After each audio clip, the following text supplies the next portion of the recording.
Hello, everybody, and thank you so much for making time to join us again for another one of our wonderful MAG educational seminars. Today, we have, again, the very lovely Dr. Nicola Gates, neuropsychologist, and she has worked with MAG for many years and has also presented another fantastic seminar for us, which was on the persisting symptoms after a concussion and the correct use of the terminology in relation to brain injuries and concussions. Nicola has a particular focus on traumatic brain injury and acquired brain injuries. She is one of our favourite specialists. She writes a beautiful report if you have cause to book a neuropsychologist. So without further ado, I will, there's a small further ado, sorry. May I ask that you please keep your microphone muted throughout the presentation. This is so that noise from your home or workplace doesn't interrupt the recording. If you have an absolute urgent need to get clarification or ask a question, pop it in the chat. At the end of the presentation, there will be time for questions and answers. Thank you so much. And over to you, Nicola. Thanks, Michelle, that you're very generous. I appreciate that. So thanks everyone for joining me. I am principally taking you on my own educational journey. So I'm aware that I may be talking to people who know far more than me, in which case just feel that your knowledge is validated and you potentially feel superior that you know more. So I am but in no means claiming to have any expertise in this area. I'm just a neuropsychologist, getting more referrals, blundering along, trying to make sense of what's coming through on the referral track. So I am a clinical neuropsychologist, as I've mentioned. I did a PhD. I have been a bit of a research wonk with over 30 peer-reviewed papers, and then I realised had always been a diehard clinician, and I couldn't understand why I was pretending to be an academic when I didn't want to be. And I still review the Journal of Neuropsychology, am a reviewer, and as mentioned by Michelle, I have now worked in principally traumatic brain injury and acquired brain injury for coming up 30 years, and I'm registered with CIRA. So there are a number of international collaborations trying to understand long COVID and COVID brain and various other terms.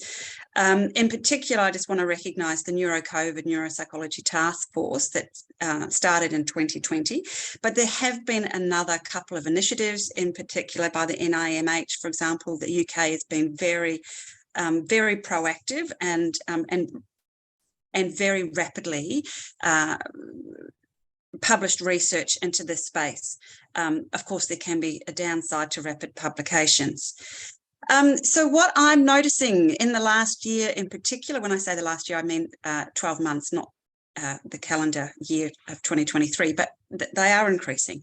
So I'm getting more referrals for this thing called brain fog, principally in the compensation area. So that would be workers' compensation. You know, I've had people at mass COVID events, the workplace conferences, for example. I've had health workers and teachers. So people who worked in high COVID or COVID risk areas are now claiming under workers' compensation.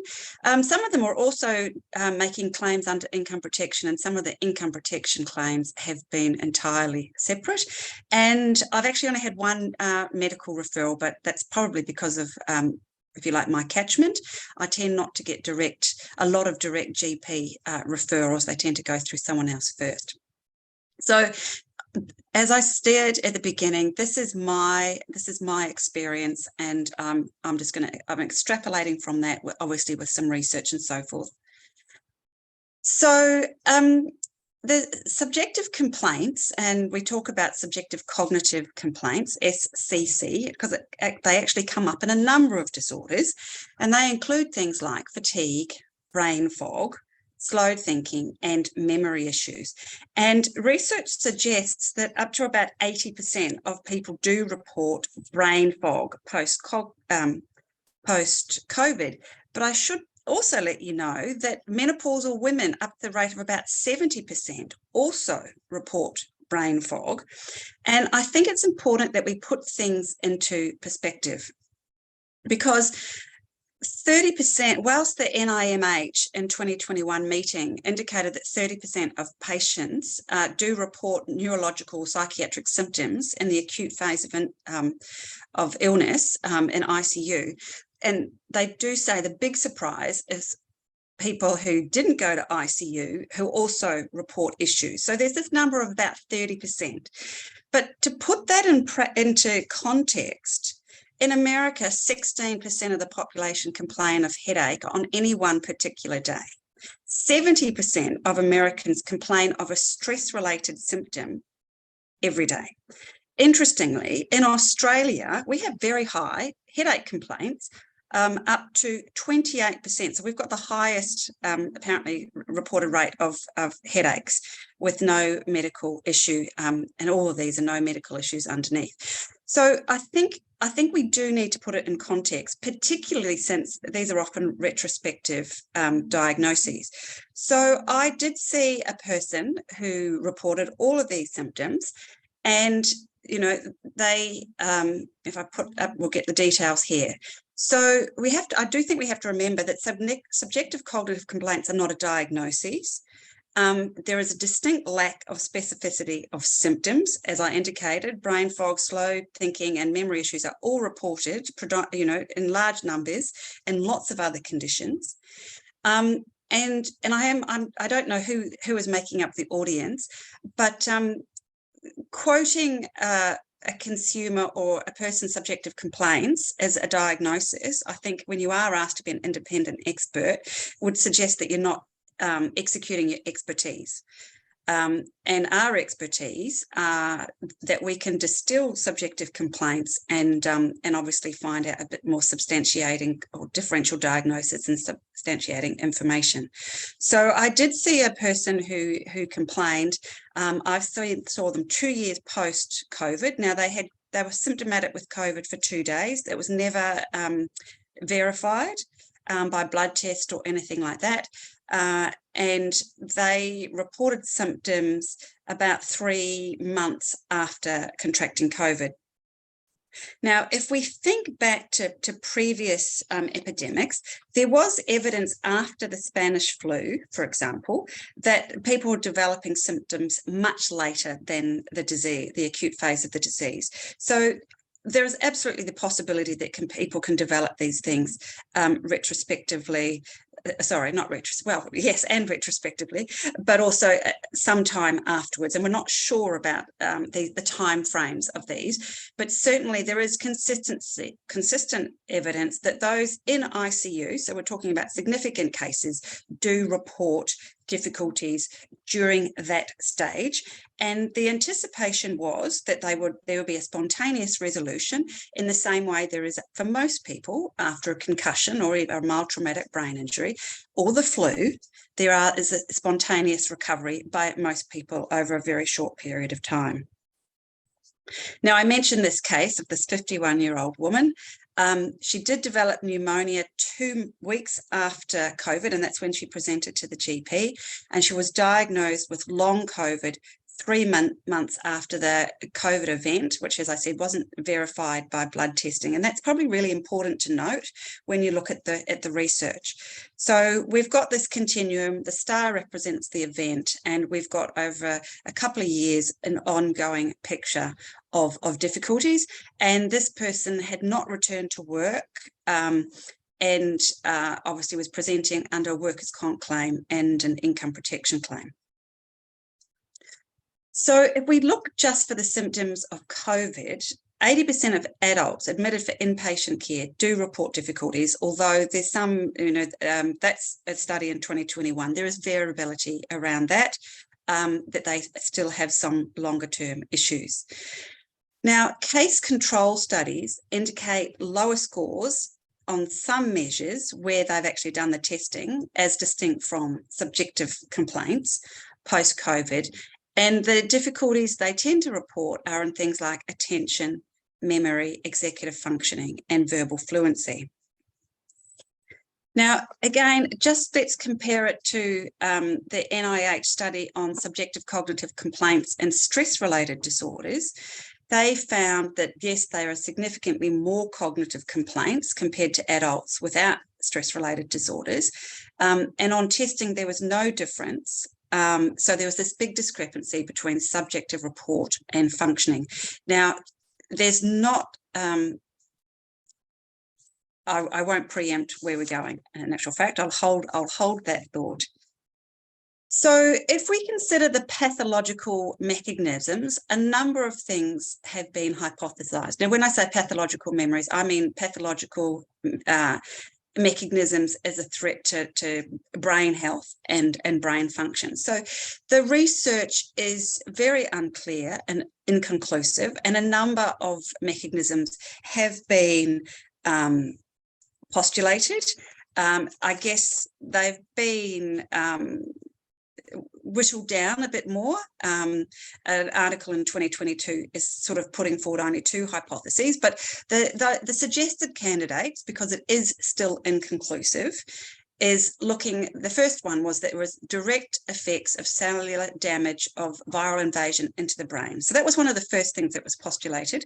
Now, when they've actually done brain autopsy, and there are a couple of studies that have, so, for example, there was a study where 40 people who had died, I'm looking down because this is on your scan. So 40 people who died with COVID being confirmed by blood test on autopsy, there was no evidence of RNA or anything in the brain.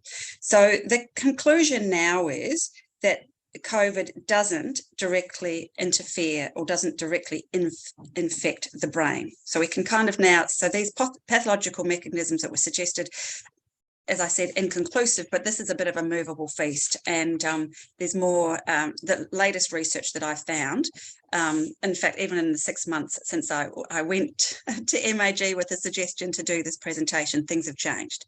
And so now the thinking is that doesn't occur. The second suggested mechanism, and the one that is still being carried forwards with the more recent research, is that it's via the inflammatory pathways to the central nervous system. And I've teased those 2 out because they're secondary vascular. I'll deal with that separately. But there is the hypothesis carried forward is that there is this inflammatory damage to the brain. However, there's an issue obviously around here of objective evidence, because obviously if people develop an acute brain inflammation like encephalitis, it is treated in the hospital. You would expect it to show on autopsy, and you would expect it to ameliorate. So those people that do have that acute, sorry, I've got confused in terms of, inflammation or infection, but you can get encephalitis. So you would expect that to show up. And the studies of autopsy actually haven't talked about that.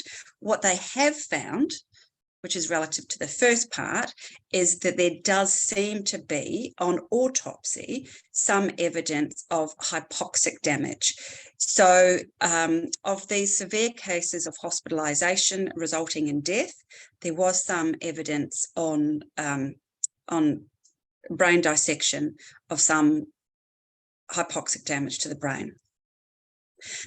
Other suggested mechanisms, I've mentioned, there is the sepsis, I've talked about that, multiple organ failure, and the decreased angiotensin and converting enzyme, angiotensin. These suggestions are less prevalent in the current research. I mean, I can't speak for, I don't know what's all the research that's going on at the moment, but when I did a quick review this morning, the 2 things that were still persisting forwards are the inflammation and the restricted blood flow. People working in this space are suggesting that we need to think of it as a, if you like, a multi-organ or multi-systems condition. And I guess that's what would be my opinion on the half a dozen cases that I have seen. And we'll talk about that a bit further as we go in. I do want to make a comment on the quality of the data and the research studies, because I alluded to that at the very beginning of this presentation. You know, there are thousands of COVID studies, and I did say I was a bit of a research wonk. I've or co-authored 3 Cochrane reviews. I have a couple of published meta-analyses of my own, independent from Cochrane reviews, and I've also published a neuropsych review, How to Conduct Meta-Analyses, because that journal in particular is trying to increase the quality of research that it publishes, and has a preference for people to conduct meta-analyses above other forms of research, because obviously that's considered the gold standard. Now, there is one meta-analysis that I could find relevant to the topic in terms of neuropsychological role in COVID. It was published this year, and what they looked at was the adults who had no prior cognitive complaints, and the diagnosis of COVID was confirmed, and that's really important. And they looked at those studies that had cognitive tests. Now, this is where it starts to get really sad. Of the over 6,000 articles that they picked up, so in 2 years, 6,000 publications have been made. So that's quite clear, and I do sound cynical, and I am the daughter of an academic. It sounds like a lot of people have rushed to publication without conducting good quality research. It's very good promotion in an academic career these days to have lots and lots of publications, but the quality of them, quite frankly, is exceedingly poor. And unfortunately, it's often the poorest ones that get into social media, and we have to combat that. So of the over 6,000 studies, only 27 got into this meta-analyses because, number one, the number of studies hadn't confirmed COVID diagnoses by blood. Now, that's a significant issue if you're going to be talking about COVID, not to have actually screened out those with other conditions. Secondly, most of them had no objective neuropsychological testing. And remember, at the very beginning, I've already thrown out a significant flag. When they did cognitive testing in stress-related disorders, they found no difference on tests. So it's very interesting and notable that very few studies actually do objective testing. So only 27 got into the study, 66% were male with a mean age of 56. Now, only 5 had the quality to get into a meta-analysis. So when people talk about and make claims and things are picked up in media, I think we have to be very cautious and critically appraise what we're reading. And again, I don't know who the audience is. I could be talking to a whole lot of people.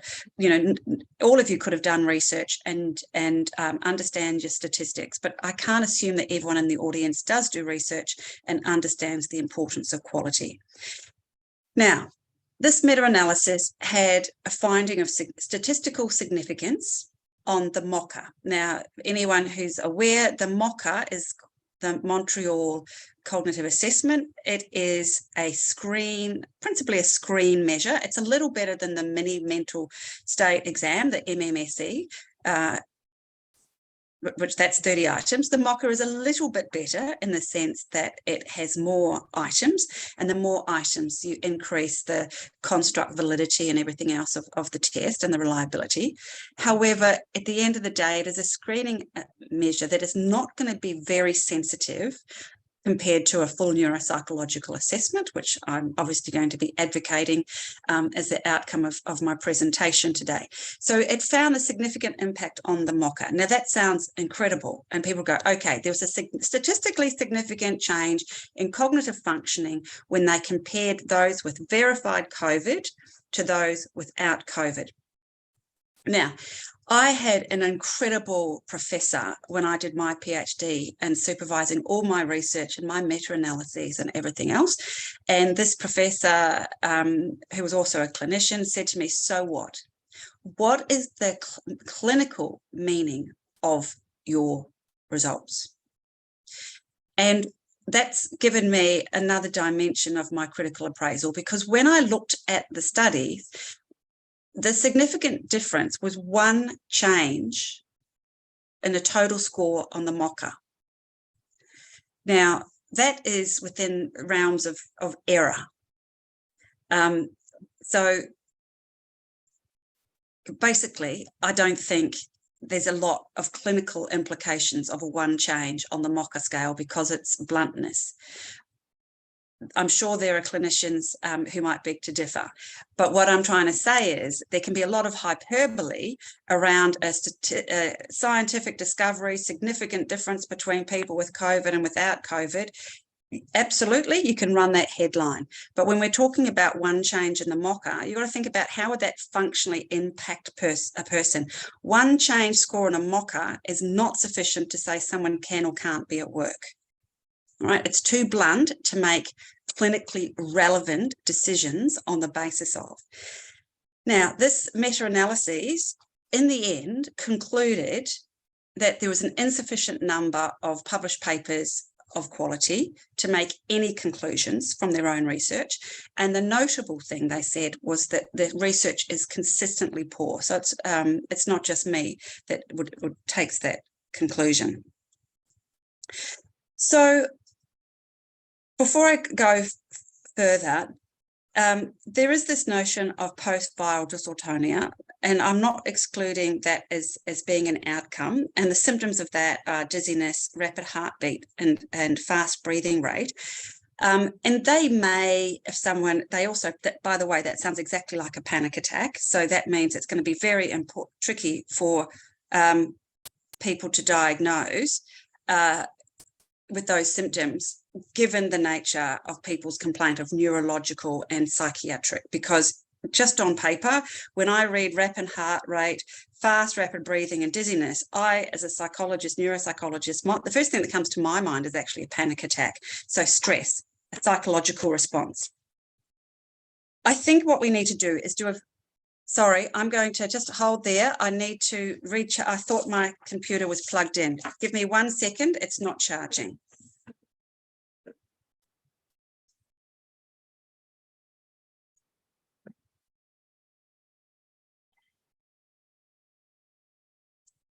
I am still here. Do not go away. I do apologise. We're all gripped to the screen. Don't you worry about that. Very unprofessional. I must have knocked it out when I set my computer up.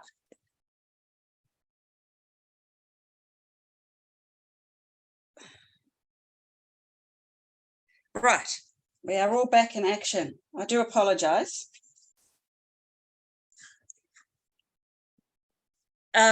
So I just think we have to be very careful, and a good diagnosis, differential diagnoses and considerations is obviously imperative, particularly if you want to provide appropriate treatment.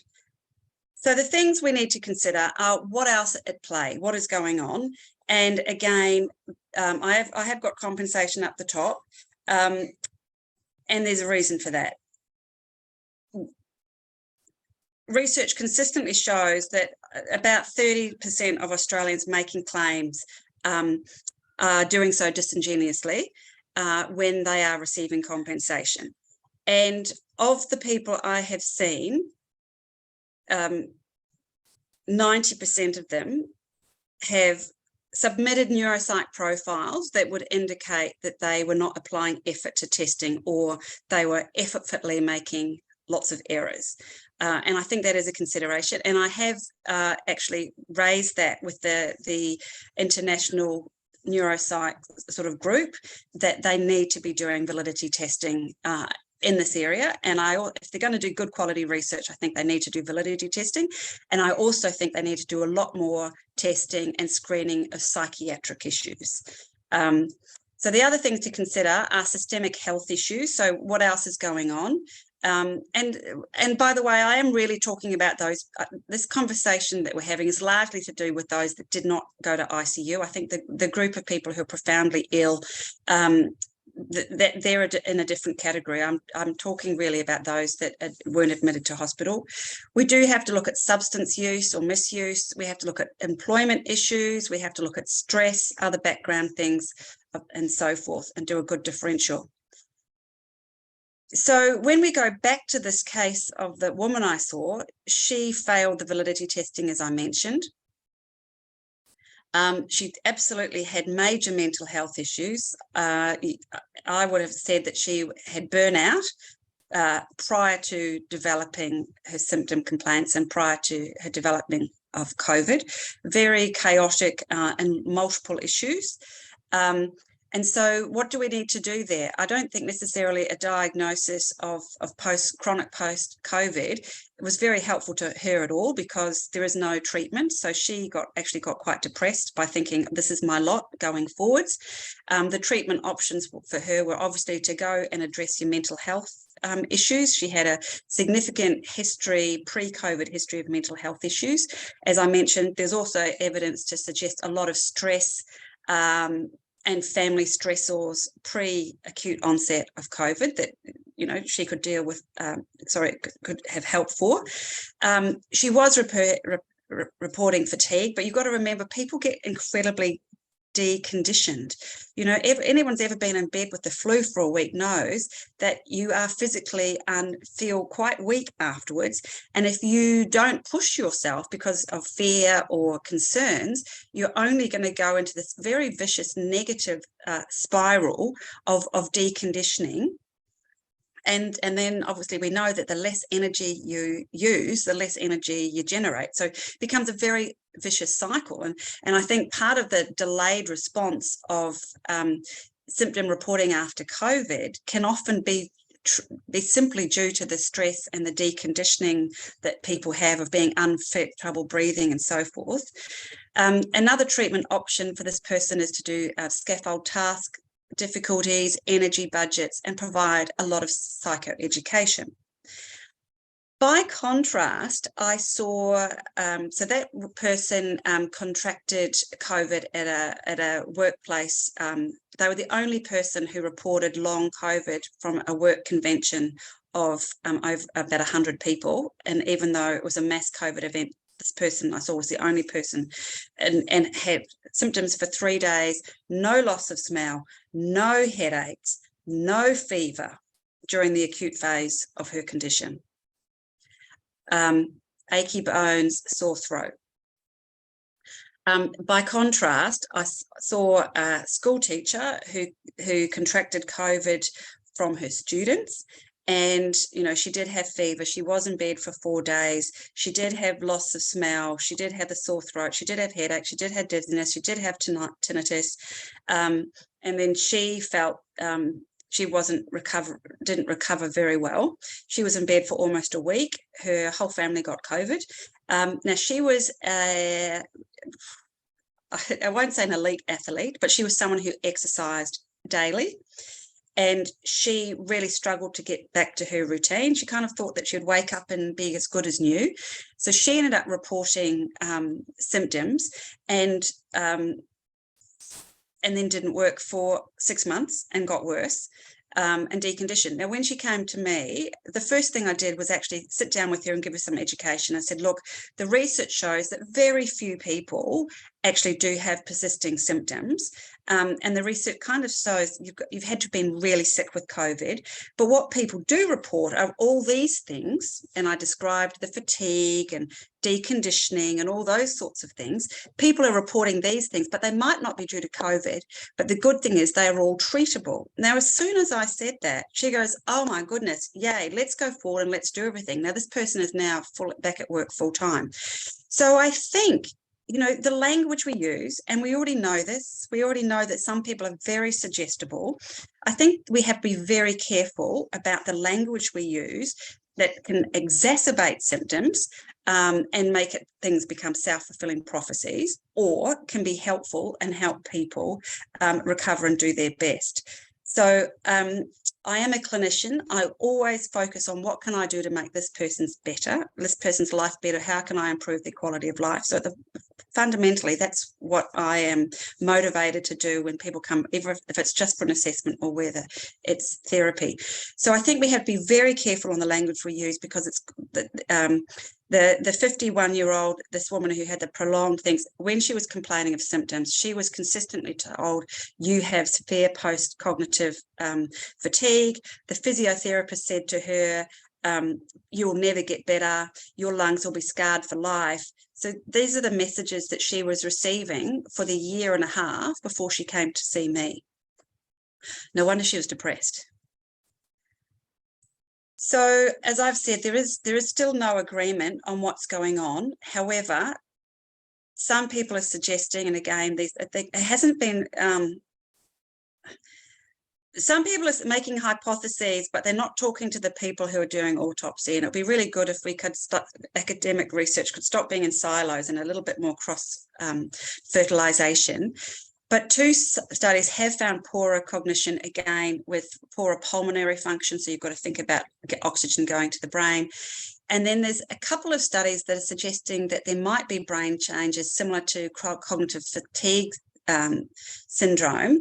I've got a question mark there on MRI because that's inconclusive. Other people are suggesting, are there amyloid bundles happening? Again, that's inconclusive. And the people doing the autopsies have not reported that. But I just wanted to show that there are other research that's continuing, but again, it's not conclusive at all. And I think we've got to be very careful about the threads that we follow, the threads we run along, and consistently need to check back to make sure that at this point in time, I think we have to look at all the research and integrate it ourselves as clinicians, because the academic world has absolutely no agreement. And I think we need to navigate this as clinicians with care and to do least harm.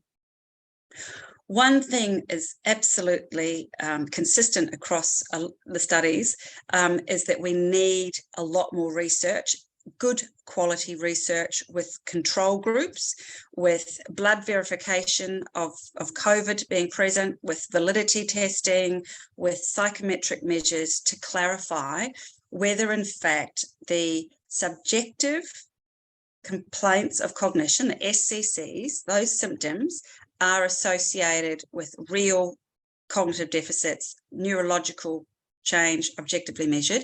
But we also have to look at the specific characteristics of the patient. As I mentioned, people are talking about this, and this is some of the researchers, because of, particularly because there seems to be a disconnect between complaints and performance. We do need to think of it as a multi-system issue. So we do need to look at the psychology as well as potentially multi-system body. Even though we know the brain is pretty robust to what's a lot of the things that go on in the body. The things like pain, fatigue, and stress, I think that's what we're probably measuring on neuropsych testing personally, rather than perhaps anything organic. As I said, there's no conclusive evidence that there is any organic things going on in the brain. So I think that's probably what we're looking at on our testing. A lot of people are still suggesting that there should be this spontaneous recovery in 3 to 6 months. And it's likely that this group that continues to report of complaints are represented by biopsychosocial models in the same way that when we look at the group of people who continue to report symptoms after a concussion. So going forwards, there absolutely has to be a harmonisation of the academic research generally, and then specifically integrated back into clinical practice. The MOCA is a good screen tool, but you can't get away from the requirement of a full psychometric assessment with the neuropsychologist. So I'm always going to plug my profession. As I've mentioned, we need validity measures. We need to have psychological measures. We need to recognise that the symptoms are subjective and non-specific. And I think if you are in the position of diagnosis, I think it's absolutely crucial that whilst a person's experience is validated, so these are the symptoms you're reporting, I understand that, you know, and ask how do they impact your day-to-day functioning and how do they impact your quality of life. I think we have to be very careful with the language that is used, and there has to be, I think you do have to leave the possibility that if there is nothing long-term from COVID, that there are maybe these difficulties, but they might not be due to COVID, because that opens the door the possibility of treatment and full recovery. And if people are going to be suggestible and vulnerable, then I think we actually have to suggest the best outcome, not the worst outcome. And I do think that we need to perhaps start thinking about persistent symptoms post-COVID, because at this point in time, it's completely inconclusive what the mechanisms might be for long cognitive deficits after COVID. So maybe we just need to talk about persistent symptoms, and that might be a more appropriate term, but that might be a reflection of my biases, because I'm sure I've got them. Now, this is a short talk compared to others, I'm sure, but as I said, I'm just taking you on the journey of what I've discovered, and I hope that that's been helpful. Importantly, I do think that we need to offer treatment to people reporting persistent symptoms, and I think the treatment models for things like stress, depression, and chronic fatigue or stress-related disorders are all appropriate for this group. So your motivational interviewing, your goal setting, your activity scheduling, sleep hygiene, diet, exercise, and all those sorts of things are appropriate. And lastly, obviously, referrals. Thank you. So 1, 2, 3. Oops. Michelle, these haven't come up. So clear instructions and relevant documents for referrals. And number 1 is referrals. Good work. Absolutely. Can I just thank you again? That was fascinating. Absolutely fascinating. There's so much for us to learn and to continue to learn about this syndrome, if you like, that people are sort of talking about. And certainly what we see in the medico-legal space with the different specialists who are asked to comment on this is very much towards what you've been saying. And Okay. that is that this is something that people recover from, and that it is often linked to depression and other anxiety reactions to things, which can in fact have been contributed to by the horrible lockdowns and the fear that the whole COVID thing struck into the hearts of people, rather than an actual real ongoing malaise. But it's, as you say, we all have to keep our minds open and just watch this space. So that was just magic. Thank you so much. People, if you would like to ask a question, you can either type it into the chat, or if you unmute yourself and jump in. I might jump in if that's okay. First of all, thank you. That was really insightful. I certainly think there's some crossover there in the musculoskeletal space as well regarding education and information. Particularly, you look at chronic lower back pain, and I certainly think that chronic lower back pain is it's driven by poor education. And you know that you were saying that the physio said, "Oh, your lungs are never going to heal. They're going to be scarred forever." It just seems to be the same kind of narrative when it comes to chronic lower back pain. It's clear that it's, no field is probably immune to it. In your opinion, do you think that long COVID exists then? Or do you think, obviously there's probably more research that needs to be done, but do you think that it's a misdiagnosis from the research that you have done? Well, what I've been writing in my reports is that there are persistent symptoms after COVID. I don't feel confident that the research literature supports my diagnosis, making the diagnosis of long COVID from a neuropsychological perspective. Yeah, and you feel as though the treatment that's implemented has a good success rate in the patients that you are able to follow up with? I suggest that the suggested treatments are very effective in those individuals that want to get well. Yeah, okay. Again, seems like there's a crossover with the musculoskeletal space as well. So perhaps there's a big psychological component that gets missed with a lot of treatment. But I think having spoken to a pain specialist, a neurologist, and an orthopedic surgeon, they suggest that we're all talking about the same 20%. Right. Very interesting. Thank you. Could I jump in there, Nicola, and thank you for your talk. You were making a comparison to mild traumatic brain injury or concussion and the long-term symptomology, which you might not in many cases expect. And I saw FND was on one of your slides there. So you have this long-term symptomology. Would you kind of put long COVID into a similar bracket? What you mean is FND? FND, the post-concussive syndrome, the persistent symptomology post something like COVID, post a mild traumatic brain injury, etc. Well, I'm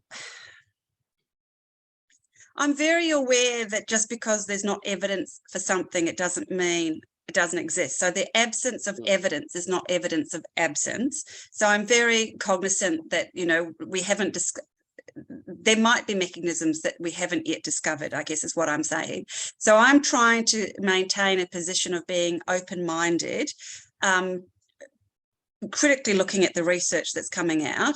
But I guess, as I said before, I feel that I'm better to write persisting symptoms after COVID and say all these other, I've noted all these other factors in the history, such as history of depression and anxiety and all these other things going on. And I say these can all contribute because, I mean, the reality is the symptoms are non-specific. Which is how I started this. I mean, I think we need to put things in context. You know, it's 70% of Americans report a stress-related symptom, headache or anxiety on any one day. I think, you know, I think it's very easy to go, oh, it's got to be COVID, it's got to be COVID. That is too easy. And I don't think, I mean, I don't think that's a good exercise of clinical judgment, just to choose something that's really easy and on surface looks most obvious. Have I answered your question? Yeah, kind of. I guess, do you see a crossover with, I imagine you would see a lot of persistent symptomology post-mild, mild head trauma, and some of those post-concussive diagnoses and FND diagnoses where you do have persistent symptomology, but it's the pathways are very unclear, and you do have you know, a pre-morbid history of particularly psychiatric issues and situational issues, which may also be significant contributors. I guess in a compensable space, as you said, the impact of being in a compensable environment it has a strong influence on the way things are reported. So yes, I do. I absolutely think that. In some cases, yes. Yeah, and they are the same cluster of, I mean, I think you're correct in saying that, you know, those things all kind of hang together, don't they? Yeah. The FND, the persistent symptoms of concussion, I think it hangs in that cluster of non-specific symptoms that we try and understand as clinicians. Yeah, and look, there's certainly lots of research around about across the spectrum of injuries, both physical and psychological and psychiatric, that injuries that are not compensable, people do seem to recover from them a lot quicker. Indeed. Aaron, I understand you had a question? Yeah, just a very quick one with regards to, I guess, the psychosocial component that seems to become a larger part of that, what would be blanket called the long COVID diagnosis. Is there any good papers or is there any research going on at the moment that's looking into that, similar to how it's going on in the musculoskeletal chronic low back pain space? Oh, that's great. Not that I'm aware of, but I think clearly research is required. I think at this point, people are still trying to work out the more guts of the condition, whereas, I mean, obviously that's going to have a role. But no, I'm not aware of any research. So that would be a good PhD. Sure would, actually.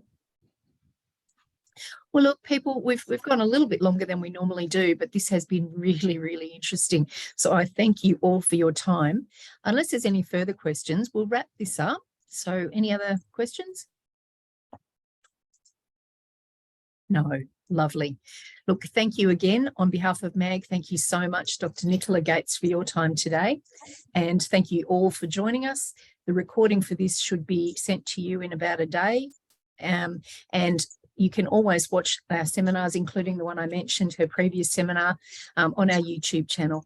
Or lots of thank yous coming through in the chat, Nicola. Thank you, everybody, and have a great rest of the day. Okay, thank you. Bye. Bye.